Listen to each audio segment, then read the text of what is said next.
Assalamualaikum warahmatullahi wabarakatuh.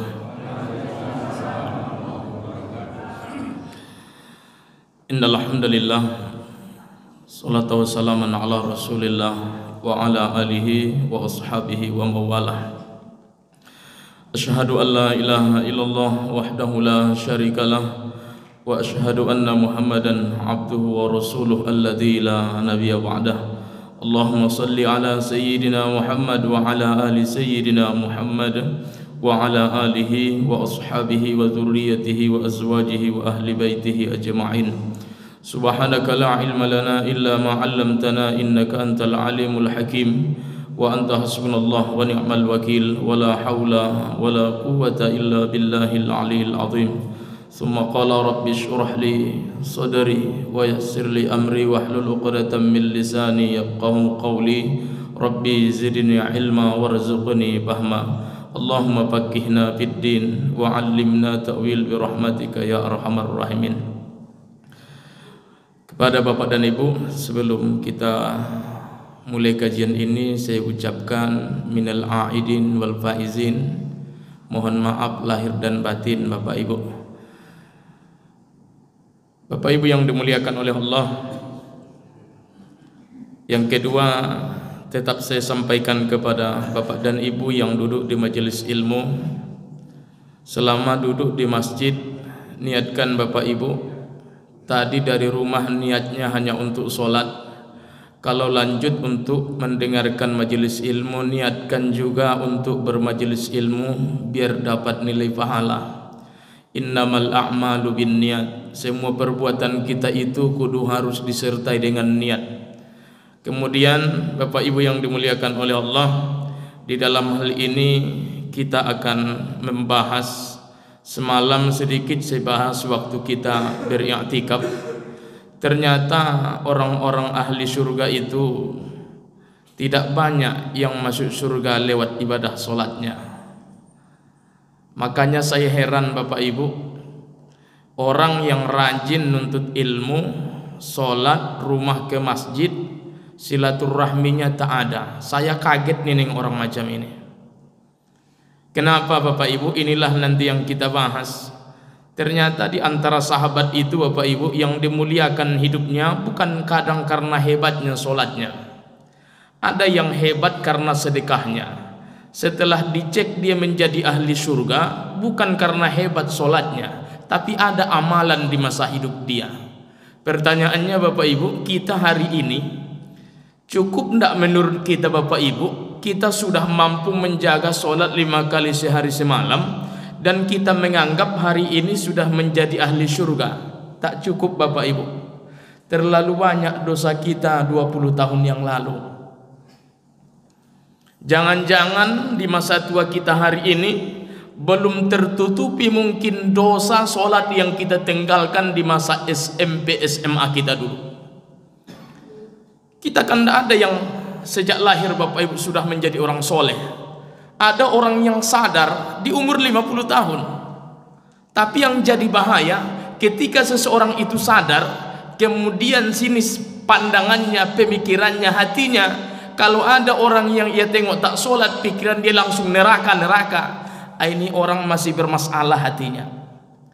Kalau orang yang dah dapat ampunan dosa itu Bapak Ibu, dia takkan sibuk melihat aib saudaranya. Dia akan terus mendoakan. Dia doakan biar saudaranya ini mendapat hidayah petunjuk. Makanya Bapak Ibu, inilah yang kita bahas yang pertama. Ternyata ibu-ibu yang di belakang, ada di masa Nabi seorang wanita namanya adalah Ummu Mahjan. Siapa Bu? Bukan Marjan ya, dengar baik-baik ini. Ummu Mahjan, dengar baik-baik, bukan Marjan. Jadi Bapak Ibu, Ummu Mahjan ini seorang wanita. Satu. Yang kedua, tidak lagi muda usianya. Ibarat kita Bapak Ibu, umurnya sudah mulai longgar ini. Lututnya longgar, pinggangnya longgar, matanya pun udah mulai longgar, telinganya, semuanya. Tapi ibu-ibu, tahu ndak ibu apa yang terjadi? Ternyata Ummu Mahjan ini adalah salah satu orang setelah ia meninggal dunia dicari Nabi keberadaannya. Jelas Bapak Ibu? Setelah dia meninggal dunia, Nabi mencari keberadaannya di dunia. Apa maknanya Ustaz? Ada Bapak Ibu di balik makna ini yang lebih besar. Andai kita dianggap Nabi saja nanti sebagai umatnya di yaumul qiyamah, Bapak Ibu, kita ini semua Bapak Ibu dianggap Nabi saja, belum dicari Nabi kita Bapak Ibu, dianggap Nabi saja kita sebagai umatnya, insya Allah Bapak Ibu hak kita masuk surga itu ada. Ini karena kemuliaan Rasulullah Sallallahu Alaihi Wasallam. Akhirnya Bapak Ibu, apa amalan Ummu Mahjan ini selama hidupnya? Dia habiskan di sisa umurnya untuk membersihkan masjidnya Rasulullah Sallallahu Alaihi Wasallam. Dia bersihkan masjid biar nyaman orang beribadah di masa Nabi. Setiap orang sholat di dalamnya merasa nyaman karena hebatnya servis yang dilakukan Ummu Mahjan di saat itu. Makanya Bapak Ibu mohon maaf, inilah yang saya bilang, begitu hebat orang-orang yang ikhlas mengurus masjid Bapak Ibu. Saya mohon maaf, jangan Bapak Ibu tersinggung. Saya hendak membahas pengurus masjid di sini. Andailah yang mengurus masjid itu Bapak Ibu hanya mengharap lillah, hanya mengharapkan keriduan dari Allah, dia urus masjid biar nyaman jamaah, maka insya Allah Bapak Ibu, mudah-mudahan kita besok dicari Nabi keberadaannya di yaumul qiyamah insya Allah. Tapi kalau hanya mencari gelar agar dituakan di masyarakat, agar dianggap orang yang memiliki istilah kita Bapak Ibu dalam masalah adat, dianggap dia sebagai orang terhormat, nauzubillah Pak, jangan Pak. Urus masjid Bapak Ibu tetap. Andai kita mengurus apapun di dunia, Abu Lahab, Abu Jahalnya akan tetap ada. Takkan Bapak Ibu semua jamaah ini berpikiran macam satu arah, takkan Bapak Ibu. Ada yang pikirannya dari kanan, ada yang dari kiri, ada yang dari belakang, ada yang dari depan. Intinya tidak ada akal kita ini sama. Cuman selama jalur kebenaran kita lewati, ndak usah khawatir komentar orang tentang apa, selama tidak dilanggar Al-Quran dan As-Sunnah Bapak Ibu yang dimuliakan oleh Allah. Jelas Bapak Ibu? Saya teringat nih Bapak Ibu, masalah masjid. Ini Ustadz Aman ada di sini. Saya Bapak Ibu mohon maaf, hampir saya 7 tahun jadi garib masjid. 7 tahun Bapak Ibu. Dan masjidnya masih ada sekarang di Marpoyan Alamanda itu Bapak Ibu. Kenapa Ustadz menjaga masjid? Saya mohon maaf Bapak Ibu, saya ini bukan dari keluarga orang kaya Bapak Ibu. Ayah saya petani, mak saya petani. Dan mondok dulu Bapak Ibu 7 tahun. Pondoknya hanya 2x3 panjangnya Bapak Ibu. Atapnya daun salak. Kalau musim hujan Bapak Ibu, apa yang terjadi? Musim 2 binatang, kala jengking dan lipan. Jelas Bapak Ibu? Tapi hebatnya, inilah berkahnya mungkin doanya para ulama-ulama kita terdahulu. Kurang lebih Bapak Ibu 7 tahun minum air mentah tanpa dimasak. 1 kali pun tak pernah mengeluh sakit perut selama mondok. Setelah keluar Bapak Ibu, makin bersih air sekarang, makin aneh perut awak dibuatnya Bapak Ibu. Itulah Bapak Ibu ya, itulah rupanya. Kenapa Bapak Ibu kadang air itu kita minta doa kepada Allah agar setiap yang kita minum ini bermanfaat. Ternyata Bapak Ibu, tidak ada yang mampu dan kuasa membuat air itu bermanfaat bagi diri kita, melainkan izin dari Allah Subhanahu wa taala. Jelas Bapak Ibu ya. Akhirnya selama 7 tahun Bapak Ibu, saya hitung dari akhir 2010 saya datang Pak ke Pekanbaru. 2 masjid yang saya tempati. Makanya saya bilang tadi Bapak Ibu, selama ngurus masjid, ada yang benci saya, ada yang mendukung, ada yang memang tak menghargai, ada. Namanya manusia, tidak satu akal Bapak Ibu semuanya. Di satu masjid saya tak bertahan lama, hanya 1 tahun Bapak Ibu. Namun yang kedua ini terasa rumah saya sendiri Bapak Ibu. Pengurusnya baik, tetangga masjid Pak baik, Kenapa saya betah? Yang pertama Bapak Ibu, sesuai ini kisah kita dulu Bapak Ibu sedikit ya. Biar apa kita? Kadang Bapak Ibu orang itu dah merasa dia memakmurkan masjid dengan cara sholat. Tidak cukup Bapak Ibu. Tak cukup Bapak Ibu. Hanya sholat saja, sholat datang ke masjid sudah menganggap memakmurkan masjid. Tidak bisa Bapak Ibu. Seperti ini live streaming Pak Ajin ya, ada rekaman. Ini pun bahagian memakmurkan masjid. Tapi yang jadi bahaya ini kalau awak salah ceramah, bahaya besar ini Bapak Ibu ya. Nah, ini bahayanya juga. Tapi udah jadi syiar dakwah. Bahagian daripada memakmurkan masjid itu adalah ia menyampaikan syiar dakwah di masjid ini. Memakmurkan masjid juga. Kenapa? Ini bukan saya meminta Pak Haji meninggal ya. Andai nanti kenangan video ini masih ada, andai saya panjang umur, beliau agak lebih dahulu dari saya, terbukalah video ini, teringat wajah beliau. Apa yang terjadi?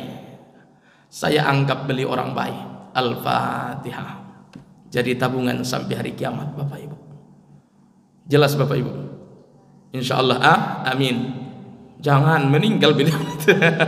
Jadi akhirnya Bapak Ibu, 7 tahun itu Bapak Ibu, 3 yang saya dapat mengurus masjid. Makanya Bapak Ibu, saya tidak yakin ada orang mengatakan mengurus masjid menambah masalah hidup. Saya tak yakin Bapak Ibu. Karena kita kurang ikhlas saja Bapak Ibu. Selama mengurus masjid Pak, kurang lebih menjelang 7 tahun Bapak Ibu. Saya hitung 6 tahun 8 bulan. Kemudian mengurus masjid ini Bapak Ibu, 3 yang saya dapat. Yang pertama adalah ada yang berani mengkuliahkan saya. Saya Bapak Ibu datang ke Pekanbaru tidak membawa apa-apa. Karena apa? Dari pondok dulu wasiat daripada guru kami, pergilah kalian kemanapun selama agama dibawa, jangan khawatir makan dan hidup kalian. Saya yakin saya pegang itu Bapak Ibu. Sampai hari ini terbukti. Akhirnya Bapak Ibu ngurus masjid di Tesla. Makanya kalau saya tidak berani imam. Kenapa? Bukan saya tidak pandai baca Al-Fatihah. Selama ada yang lebih dari saya tak akan mau maju. Kecuali Pak Imam kita udah tiada, terpaksa besok saya itu Bapak Ibu ya. Akhirnya setelah itu Bapak Ibu, apa yang didapat? Yang pertama ada orang dermawan, Ustadz ya, udah kuliah belum? Mau kuliah, tidak ada uang. Itulah namanya Bapak Ibu ya, kalau Allah sudah menunjukkan kun fayakun, jadilah maka jadilah. Kata beliau, berangkat kita ke bank sekarang, cek dana berapa, uang daftar segala macam. Akhirnya Bapak Ibu dicek sekian-sekian, dikasihnya uang daftar dan uang semester 2 kali Bapak Ibu, diselesaikannya. Selesai. Akhirnya Bapak Ibu sampai saya selesai wisuda, 1 hutang pun tak ada. Namun yang membuat saya Bapak Ibu sangat bersedih dalam hati saya, tapi saya anggap itu bukan sebuah penderitaan. Honor saya dulu Bapak Ibu di tahun 2000, akhir 2010 itu 350.000. Dan mengkredit motor 358.000 1 bulan. Berarti minus 8.000 setiap bulan Bapak Ibu. Namun apa yang terjadi? Inilah yang saya bilang kuasa Allah tidak bisa diukur oleh manusia. Akhirnya Bapak Ibu, selesai motor, selesai. Kuliah, selesai. Hutang ada? 0. Bukan 0 DP Bapak Ibu ya. 0 memang, tidak ada hutang di mana-mana. Ya Rob, saya bilang. Saya hitung Bapak Ibu setiap bulan. Kemana, dari mana, kemana, dari mana, kemana, dari mana uang ini berdatangan. Itulah yang saya bilang Bapak Ibu, jangan pernah takut dalam hidup ini. Yang memegang rezeki kita adalah bukan orang lain, yang memegang hanya Allah Subhanahu wa ta'ala. Yakinkan itu Bapak Ibu. Kalau memang udah tak ada rezeki, kita akan mati Bapak Ibu. Makanya jangan pernah ditawar dunia ini. Jangan pernah kita tawar ibadah dengan dunia. Jangan pernah Bapak Ibu gara-gara dunia terkalahkan ibadah kita hari ini. Solat, waktunya solat, ayo solat Bapak Ibu. Waktunya kita kayak semalam i'tikaf Bapak Ibu 10 hari terakhir Ramadan. Coba Bapak Ibu bayangkan, tahun depan masih dapat enggak itu kira-kira? Kan Ustaz hujan semalam, bukan salah kami nya Ustaz. Taruhlah hujan turun Bapak Ibu. Andai ada kesungguhan di waktu itu, coba Bapak Ibu, 11 bulan lagi itu perjalanan yang lama untuk kita Bapak Ibu. Entah bagaimana hidup kita, wallahu a'lam Bapak Ibu. Simpul Pak cerita yang kedua. Inilah yang saya bilang orang-orang dermawan selalu ada di mana. Yang kedua Bapak Ibu, ada orang dermawan di situ Pak Haji juga. Beliau bertanya, Ustadz, dia sudah pernah umroh? Belum, Pak Haji, saya bilang. Mau berangkat umroh? Ini bahasanya terus Bapak Ibu, mau berangkat umroh. Siapa yang tak mau, Pak Haji, saya bilang. Tapi saya tak ada uang. Penting daftar, urus besok, paspor segala macam, berangkat. Akhirnya Bapak Ibu, 2 saya dapat mengurus masjid. Dan yang terakhir adalah, ini yang terakhir paling pahit kurasa Bapak Ibu. Saya dibully terus oleh jamaah. Dibulinya mengejek, bercanda Bapak Ibu. Apa yang terakhir? Kapan nikah Ustadz? Mak, saya bilang, ini ngusir saya atau gimana ini? Kan gitu Bapak Ibu. Onde Baji, saya bilang, andailah adalah uang tua, akan aku nikahnya sekarang. Nggak ada ini semua masalahnya ini. Awan nggak nanya uang katanya. Udah nikah, mau nikah atau tidak? Ini terlalu tua, nanti kiamat. Namanya kawan-kawan dekat Bapak Ibu semuanya. Saya mikir dari dulu Pak Haji, saya bilang. Akhirnya Bapak Ibu, apa yang terjadi? Yang membuat saya menangis itu, saya balik kampung, minta izin waktu mau berangkat umroh ke kampung. Ternyata jamaah mengumpulkan uang saku tanpa sepengetahuan saya, diserahkan di bandara. Yang kedua, pas saya mau menikah Bapak Ibu, maka jamaah juga mengumpulkan uang tanpa sepengetahuan saya. Jadi 3 hal dapat murni melalui masjid Bapak Ibu. Itu murni daripada orang-orang soleh yang pernah sholat di masjid. Apa ini tanda Pak Ustadz? Inilah salah satu bukti Bapak Ibu. Orang-orang yang benar bertakwa mengurus masjid, dia tidak akan fokus hanya sholat berjamaah. Semua yang berkaitan dengan masjid akan terus ia perhatikan selama itu urusan masjid. Emangnya Ustadz urusan masjid? Iya, saya bertugas di situ Bapak Ibu. Saya mohon maaf Bapak Ibu. Ini dulu Bapak Ibu, mohon maaf. Andai mungkin direkam dulu waktu di masjid itu Bapak Ibu. Sampai keringat itu Pak berjatuhan di atas sajadah tuh Pak. Saking capeknya membersihkan sajadah nih Pak. Makanya saya mohon maaf Pak. Jangan marah-marahi dari masjid kita tuh Bapak Ibu. Capek Pak. Ini kadang debu Pak 2 bijinya Pak. Jadi masalah kadang sama dia Pak. Udah dah masukkan ke kantong kan selesai Bapak Ibu. Kalau memang hati itu tak mau nengok baik Pak, akan masalah terus nampak Bapak Ibu. Jelas Bapak Ibu? Ini masih hidup jamaahnya. Kadang Pak saya mohon maaf, kadang kita Pak merasa orang masjid, tapi hati ndak orang masjid Pak. Apa buktinya? Awak pun ceramah sekarang Bapak Ibu ndak suka melihatnya. Sebahagian ada orang dengar ceramah hanya yang ia tahu melihat aib ustadz. Pulang ustadznya dia ceritakan aib ustadz tuh. Ini yang saya bilang, jasad di masjid, hati ndak di masjid. 30 ustadz Bu semalam ceramah, betul? 30 malam itu kan 30 ustadz. 30 ustadz itu tentu 30 akal. Ada ndak ibu-ibu yang di belakang 30 ustadz itu yang datang semalam yang tak enak melihatnya? Ada ndak? Ini dalam masjid ini ibu-ibu. Ada ndak? Ada. Makanya ibu kadang pura-pura nengok jam, garuk-garuk apa segala macam gini. Taunya ustadz, itu ustadz udah paham. Kalau bapak ibu capek nengok tausiah, ustadz lah paham itu gaya. Karena bapak ibu tak senang melihat dia. Gak paham kami itu bapak ibu.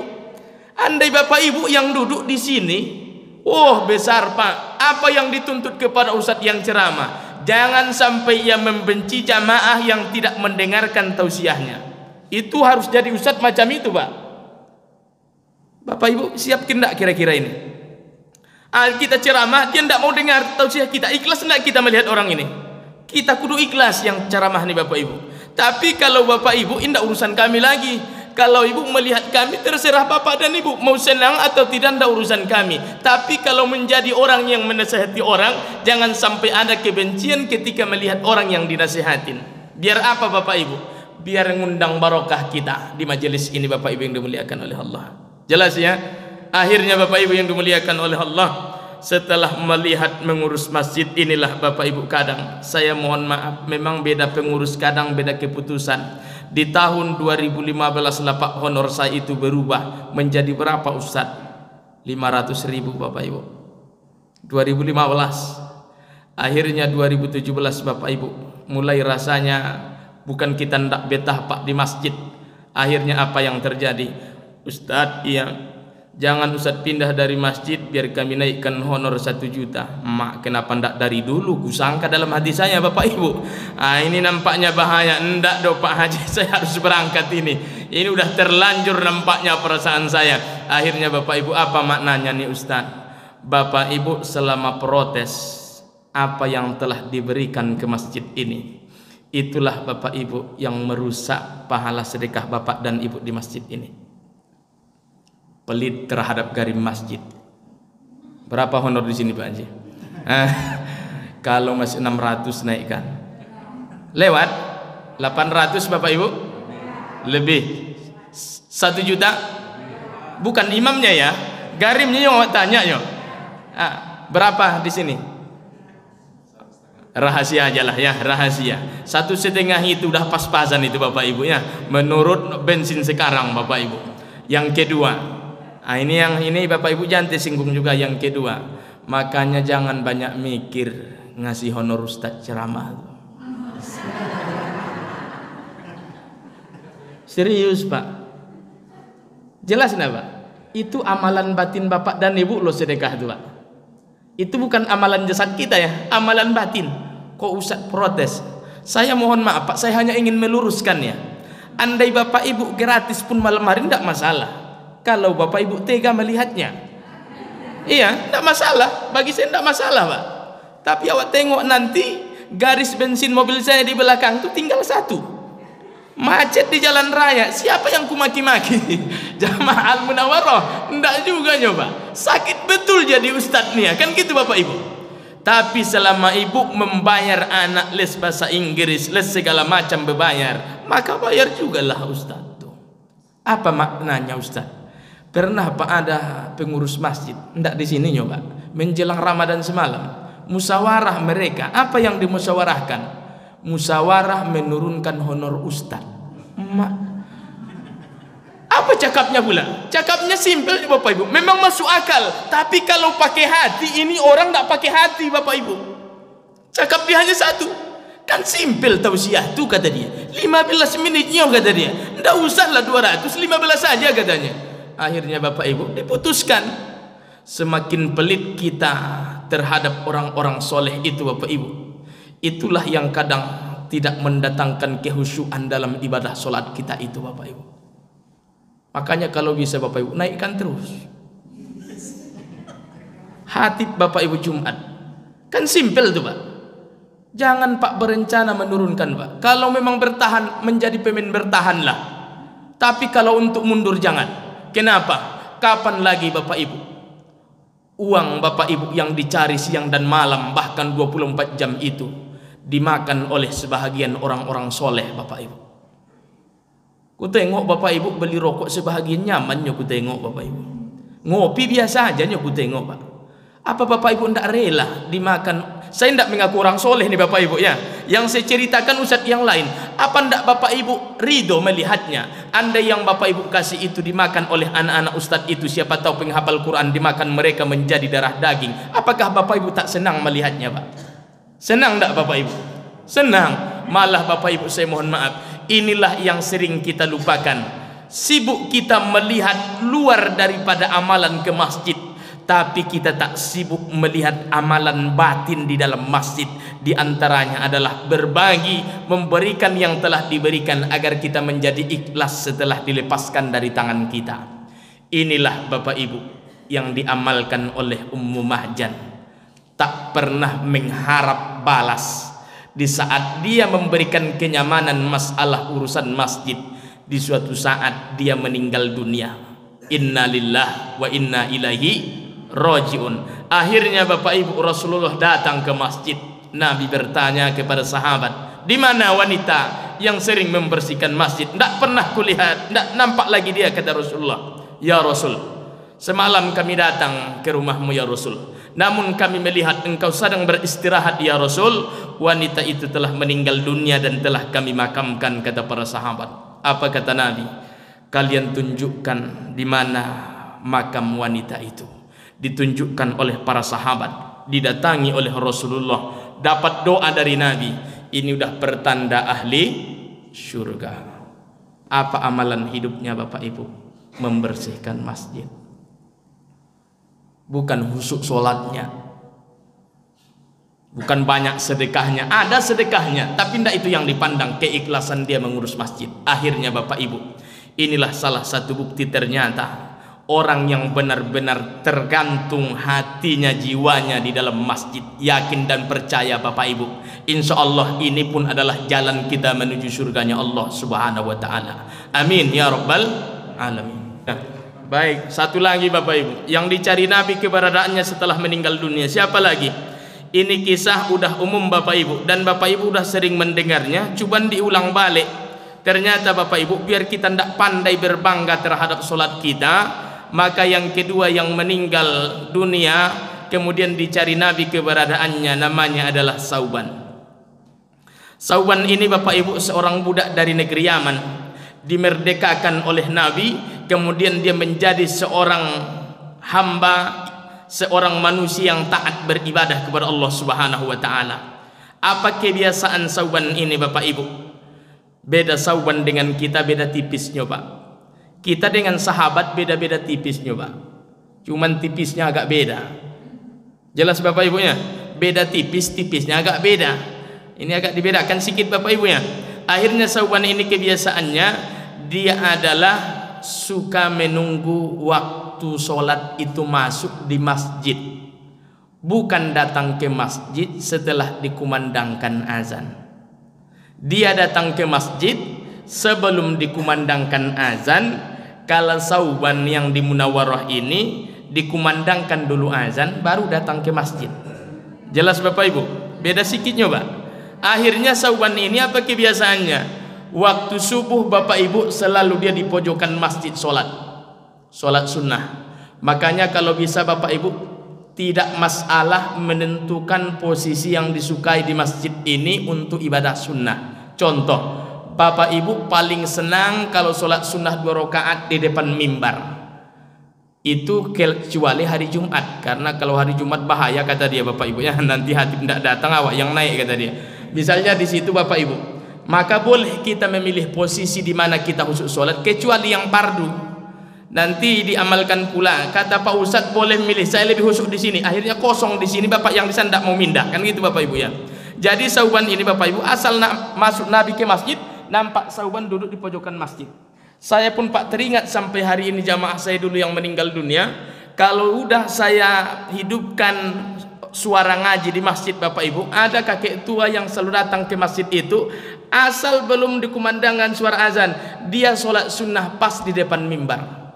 Akhirnya Bapak Ibu beliau meninggal dunia, asal saya ke depan mimbar itu terbayang-bayang terus bayangan beliau Pak. Inilah yang saya bilang Bapak Ibu, apa tandanya kita orang baik hari ini? Tengoklah Pak, besok setelah kita meninggal, berapa banyak orang yang mengingat kebaikan kita dalam hidup ini. Jadi kita tidak ada hubungan dengan harta jabatan hari ini Bapak Ibu, tidak ada Pak. Banyak kawan orang-orang kaya hari ini meninggal dunia, setelah dia dikubur tak ada kawan lagi mengenang. Tapi ada seorang Pak Haji meninggal dunia Bapak Ibu, sudah berpuluh tahun ia dikubur hari ini, tapi setiap dibicarakan namanya di atas dunia, seolah-olah dia masih hidup di tengah-tengah masyarakat. Tahu tidak kalian dulu jalan di siapa? Pak Haji. Memang Pak Haji itu baik. Andai dia hidup hari ini, mungkin jalan sebelah pun sudah diaspal sampai hari ini kata orang Pak. Tapi datang Pak Haji sebelah. Di mana Pak Haji? Yang mana kata orang? Yang Pak Haji yang semalam tuh, yang mana? Yang macam Fir'aun kata orang. Karena jahat dan buruknya Bapak Ibu. Akhirnya terhentilah di situ pembahasan dia, didoakan orang pun tidak. Maka dibukalah surah Tabarok. Kapankah kita mengetahui kita diri kita ini baik setelah kita meninggal dunia? Jelas Bapak Ibu? Jelas ya? Baru kita tahu siapa kita yang paling terbaik hari ini. Akhirnya Bapak Ibu, Sauban ini sholatlah dia sholat di situ. Rasulullah masuk masjid, pasti Sauban udah duduk. Di suatu saat, di suatu subuh itu Bapak Ibu, Rasulullah mau memimpin sholat subuh berjamaah, Sauban tak nampak, tak ada di dalam masjid. Kemudian dilambatkan Rasulullah sholat subuh di pagi itu karena Nabi mengira jangan-jangan Sauban masih dalam perjalanan menuju masjid. Ternyata tak datang jua. Assalamualaikum warahmatullah.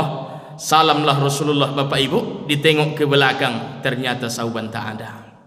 Nabi bertanya, hei sahabatku, di mana Sauban? Kami tak tahu ya Rasul. Ada yang tahu rumahnya di mana? Tahu ya Rasul. Ayo kita berangkat ke rumahnya. Ini salah satu Pak kebiasaan Nabi ya. Makanya posisi habis sholat, memimpin sholat berjamaah itu ada dua macam. Satu miring badan ke kanan sedikit, yang kedua adalah langsung menghadap jamaah.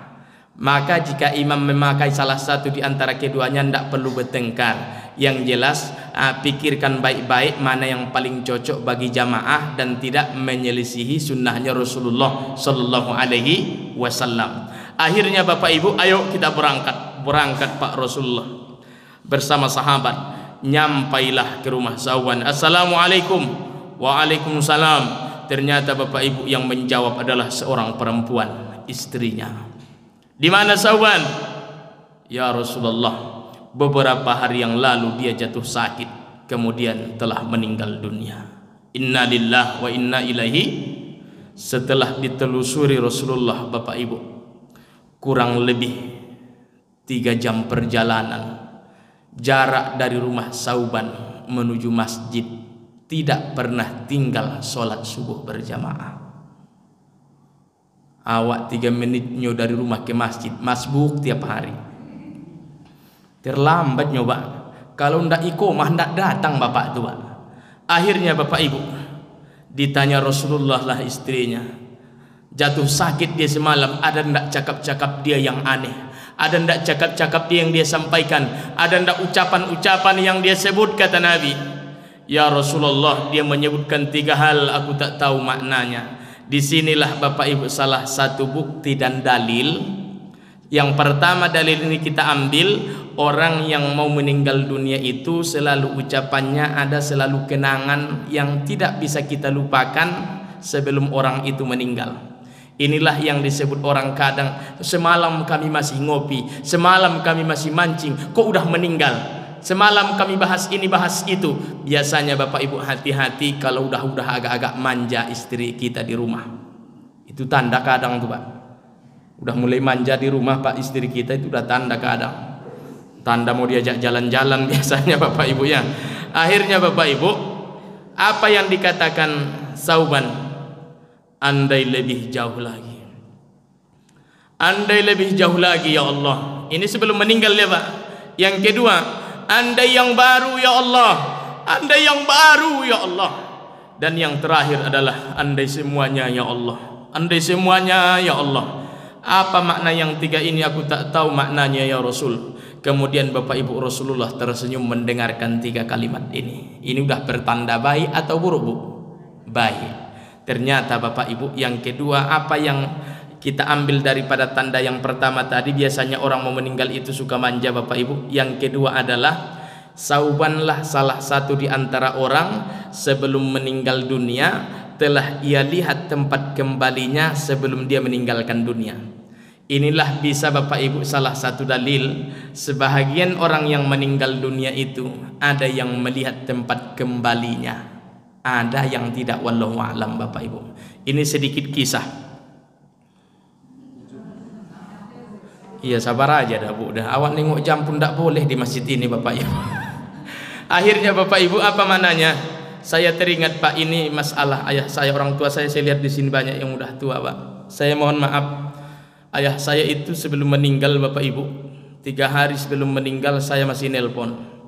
Yang pertama setelah saya baca hadis itu Bapak Ibu, hadis yang tadi kan kisah yang sahih Bapak Ibu. Ternyata Bapak Ibu setelah saya telisik baik-baik tentang detik-detik ajal seseorang itu kalau sudah dekat, biasanya Bapak Ibu akan jauh dari dirinya perbuatan dosa, sehingga orang senang melihat dirinya kalau ia meninggal baik Bapak Ibu. Ya Allah, baru semalam kami tahlilan, ya Allah baru semalam kami baca Yasin, udah meninggal Bapak tuh, kata orang. Entah apa kenangannya, padahal baca Yasin itu udah bertahun-tahun Bapak Ibu. Akhirnya Bapak Ibu, ayah saya itu paling lama nelpon dengan saya Pak hanya 15 menit. Tapi di hari Jumat, berarti 2 hari menjelang ajal dipanggil, maka Bapak Ibu kurang lebih 1,5 jam kami nelpon. Saya pun heran di malam itu, kenapa selama ini saya nelpon dengan ayah saya. Seumur hidup saya baru ini yang paling lama. Namun karena pendeknya akal dan pikiran saat itu, Pikiran saya tidak pergi kemana-mana Pak. Kenapa? Ayah itu nelpon tidak berpenyakit, sehat Pak badannya. Tapi di saat itu saya mulai bertanya, kok bisa selama ini nelpon perasaan saya Bapak Ibu. Kemudian ternyata Bapak Ibu, karena saya udah mulai khawatir, Sabtunya saya telepon balik, mak di kampung, mak ya di mana ayah? Ayahmu baru makan, ini udah sholat duha sekarang. Sehat ayah mak, saya bilang sehat, tidak ada masalah. Makanya saya mohon maaf orang tua saya. Sedih saya nengok orang tua hari ini udah tua umurnya, tapi tidak pernah ditanya anak kabar ayah ibunya. Paling sakit Pak ayah kita itu umurnya udah tua, tidak pernah ditanya kabar sehatnya Pak. Ini orang tua saya banyak di sini Pak. Kadang ayah mak kita itu bukan ingin meminta uang, tapi dia ingin ditanya kabarnya sehat atau tidak. Inilah yang dilupakan anak-anak sekarang Bapak Ibu. Banyak sekarang hati orang tua yang tersakiti di masa tuanya karena tak ada anak yang peduli memanjakan dirinya di masa tuanya Bapak Ibu. Terjadi di mana-mana hari ini. Makanya panti jompo itu full Bapak Ibu. Di Medan full, tempat lain full panti jompo sekarang. Kenapa? Tak dapat kasih sayang lagi dengan anak-anaknya yang mereka lahirkan, mereka besarkan hari ini Bapak Ibu. Mudah-mudahan Bapak Ibu anak-anak kita dijauhkan oleh Allah dari sifat yang seperti ini. Amin. Akhirnya Bapak Ibu, ternyata Bu yang kedua ini Bu, mohon maaf baik-baik sama suami Bu ya. Ayah saya itu hari Kamis rupanya, saya tanya mak setelah ayah meninggal, saya tanya mak saya, mak ada ndak yang aneh sebelum ayah meninggal semalam? Yang diingat ibu saya Bu hanya satu. Ayah saya di hari Kamis itu minta makan disulangin. Tak pernah minta makan disulangin di saat itu minta. Makanya Bu hati-hati kalau suami udah minta disulangin. Siap-siap aja. Simpan surat-surat tanah itu semuanya Bapak Ibu ya. Kenapa? Karena bawaannya manja Bapak Ibu. Ini Ustaz udah banyak terbukti, banyak Pak. Kisah ini banyak terbukti dalam kehidupan orang Pak hari ini. Saya heran semalam ada istri, masih muda istrinya, mau nangisnya menjadi-jadi Bapak Ibu. Meninggal suaminya. Kenapa? Menangis dia bukan karena hebatnya suaminya Bapak Ibu, karena usianya muda meninggal, tidak. Menangis dia, Ustaz suamiku semalam begini, aku menyesal Ustaz, suamiku sudah meninggal. Kenapa menyesal? Aku tanya, Ustaz semalam permintaannya terakhir kali dia hanya minta baju bola Ustaz, tidak aku belikan pula semalam, susah dia mungkin meninggal Ustaz kata dia. Makanya mohon maaf Bu, kalau suami udah minta agak aneh-aneh kasih aja dah. Iya, ambilkan dulu dek kopi katanya tengah malam jam 2, ambilkan, jangan-jangan permintaan terakhir. Iya, anda yang tidak tunaikan di malam itu gimana Bu penyesalannya itu? Sampai hari kiamat bisa nyesal loh Ibu. Jahat betul lah saya punya suami dimintanya kopi tidak ku kasih, cuma tinggal manasin air kata kita, nyesal. Minta aneh lagi yang ketiga, kalau bisa dek dah nikah dah sekali lagi kata suami ibu. Tidak pernah dimintanya seumur minta nikah sekali lagi. Udah kasih aja. Sebelum dikasih ruqyah dulu Bapak itu kan gitu. Awak aja tak beres masih minta yang kedua kan gitu. Apa maknanya Bapak Ibu yang dimuliakan oleh Allah? Kalimat di dunia ini hanya satu yang akan menjadikan modal untuk kita. Jangan sampai ucapan kita ini terhenti sebelum terlambat. Ya Bu ya, semuanya lakukan sebelum terlambat. Jelas Bu? Ya Bu ya. Akhirnya apa yang dilihat oleh Sauban sebelum meninggal bukan karena hebatnya sholat berjamaahnya Pak. Yang dia lihat adalah 3 amalan ini Bapak Ibu. Apa yang pertama Ustaz? Andai lebih jauh lagi ya Allah. Ternyata Bu sebelum meninggal dunia Sauban itu Allah perlihatkan pahala jejak bekas langkahnya menuju masjid. Kenapa ia bilang andai lebih jauh lagi ya Allah? Ditafsirkan Bapak Ibu pemahaman ini, andailah Sauban itu Bapak Ibu masih diizinkan hidup, dia masih ingin rumahnya lebih jauh lagi dari masjid agar lebih banyak lagi langkahnya menuju masjid. Itulah Bapak Ibu pahala yang besar ia lihat sebelum ia meninggal dunia. Pertanyaannya Pak, Entah apa yang kita tengok besok sebelum kita mati. Entah janda yang di sebelah rumah awak tak tahu nyoba. Tiap hari awak intip dari jendela nyoba. Padahal urusan orang kita urus dia Bapak Ibu. Entah joran mancing yang kita tengok besok awak tak tahu nyoba. Kenapa? Pancing itu terlihat setiap di sungai kita tinggal sholat 5 kali sehari semalam. Jangan-jangan itu pula yang nampak. Entah Bapak Ibu apa yang kita lihat sebelum meninggal. La haula wala quwata illa billah. Saya pun ustadz nih Bapak Ibu, andailah disebut ustadz, saya pun tak tahu entah apa yang awak tengok nih besok sebelum meninggal Bapak Ibu. Jangan-jangan amplop yang sering awak tak ikhlas melihat isinya, saya tak tahu nyoba. Jelas Bapak Ibu ya. Makanya saya bilang Bapak Ibu, jangan pernah menganggap diri kita ini udah jadi orang baik Pak.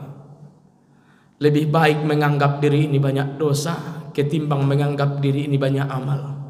Karena orang yang sudah terbiasa menganggap diri banyak amal, berarti amalnya udah mulai berpenyakit. Namun siapa yang sibuk melihat dosanya, namun bertambah nilai amal ibadahnya, inilah hati yang mulai digiring menikmati keikhlasan di atas dunia Bapak Ibu yang dimuliakan oleh Allah. Baik Bapak Ibu, inilah mungkin yang bisa sampaikan. 2 hal lagi Bapak Ibu kita sambung di lain waktu. Mudah-mudahan tahun depan kita sambung balik ya. Halal bihalal. Insyaallah Bapak Ibu 2 itu agak panjang. Di situ masalah sedekah, kemudian di dalamnya juga ada di situ masalah silaturahmi. Mudah-mudahan kita perdalam di masa akan datang pemahamannya, bagaimana isinya dan tujuannya dan apa manfaatnya untuk kita semua. Untuk di akhir tausiah ini Bapak Ibu, kembali saya sampaikan, datanglah Bapak Ibu ke masjid tanpa membawa pandangan yang merendahkan orang, menghina orang, ataupun membawa kesombongan di dalam masjid. Dan yang kedua, jangan pernah berburuk sangka di dalam masjid, apalagi berburuk sangka kepada orang yang mengurus masjid, terlebih-lebih berburuk sangka kepada imam yang sering ngimamin kita. Apalah Pak Imam panjang ayatnya ini. Awak ada acara di rumah. Emangnya Pak Imam tahu Ibu ada acara di rumah? Kan gitu contohnya. Biar bersifat hati. Dan yang terakhir, Bapak Ibu, belajar sabarlah di dalam masjid. Sabar melihat Ustadz tausiah, sabar melihat Ustadz ngasih penjelasan kepada kita. Andai berulang-ulang yang disampaikan, kudu sabar. Andai Bapak Ibu bosan melihatnya, ndak usah bisikin ke kawan, Ustadz tuh tadi nengok-nengok jam tapi tidak berhenti juga tausiahnya ku tengok. Misalnya kayak gitu Bapak Ibunya. Apa yang harus dibaca? Istighfar dalam hati. Astagfirullah. Ustadz ini kurang ajar kata. Astagfirullah kata dia. Apa maknanya Pak? Istighfarin aja Pak. Istighfarin aja Pak. Jelas Bapak Ibu? Nah, satu lagi Pak. Ini karena baru meninggal beliau, saya sampaikan apa amalannya. Semalam Bapak Ibu ada kawan saya jamaah tablik meninggal dunia. Dan terakhir itu adalah kami iktikaf di malam 22 itu Bapak Ibu. Sebelum beliau meninggal hanya mengatakan satu Bapak Ibu. Meninggalnya pun baik semalam. Andai meninggal saya Bapak Ibu, saya ingin seperti beliau meninggal karena melihat banyak orang semalam menyolatkan beliau. Apa yang terjadi Bapak Ibu? Beliau bercerita hampir 30 tahun makan riba. Makan riba Bapak Ibu. Akhirnya di umur 58 tahunnya beliau istilahnya dapat hidayah. Berkeliling Bapak Ibu jamaah tablik ini, jangan main-main pak sama mereka. Ikhlas-ikhlas hatinya. Apa yang terjadi Bapak Ibu? Beliau meninggal semalam, yaitu di saat sholat sunnah syuruk di waktu subuh. Setelah mereka membacakan fadilah amal. Makanya Bapak Ibu jangan tengok-tengok golongan-golongan di akhir zaman ini. Mahal meninggal di majelis ilmu macam itu Bapak Ibu. Apa yang terjadi setelah beliau sholat sunnah isyraq itu Bapak Ibu habis subuh? Apa yang beliau lakukan? Tahajud mereka malamnya, sholat subuh berjamaah. Habis sholat subuh taklim baca kitab Bapak Ibu. Kemudian beliau sholat sunnah 2 rakaat. Tertutup air hayat di atas dunia untuk selamanya. Siapa yang tak ingin Bapak Ibu? Kita entah di mana ini besok Pak meninggal, wallahu a'lam. Makanya jangan mencaci maki orang sampai hari ini. Subhanakallahumma wa bihamdika asyhadu an la ilaha illa anta astaghfiruka wa atubu ilaik. Walhamdulillahirabbil alamin. Assalamualaikum warahmatullahi wabarakatuh.